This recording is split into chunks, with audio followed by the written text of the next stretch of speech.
کیا ماسک لگا کر نماز ہو جاتی ہے؟ جبکہ حدیث میں ناک اور فیس چہرے کو ڈھانکنا منع ہے، برائے کرم وضاحت فرمائیے اور حدیث کا مطلب بیان فرمائیے۔ عن ابی ہریرہ رضی اللہ عنہ قال نہى النبی صلی اللہ علیہ وسلم ان یغطى رجل فاہ فی الصلاۃ، کسی کو منع کیا اپنے چہرہ ڈھانپنے سے، ایسے کرنے سے۔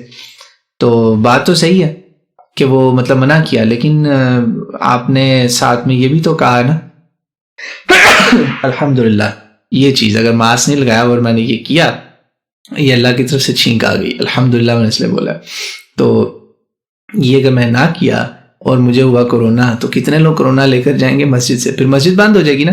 تو رسول اللہ صلی اللہ علیہ وسلم نے ہمیں ایک اور بھی اصول بتایا، لا ضرر ولا ضرار، نہ خود کو نقصان پہنچاؤ نہ دوسروں کو نقصان پہنچاؤ۔ تو اب وہ سپرسیڈ کر جائے گا اس حدیث کے اوپر، تو ہر وہ چیز مجھے کرنی پڑے گی، چاہے مجھے گھر میں بیٹھنا پڑے یا ماسک پہننا پڑے یا ماسک یا آنکھیں بھی کور کرنی پڑے، تاکہ لوگوں کو مجھ سے نقصان نہ پہنچے اور میں اللہ کی عبادت بھی کر سکوں، تو وہ مقدم ہو جائے گا۔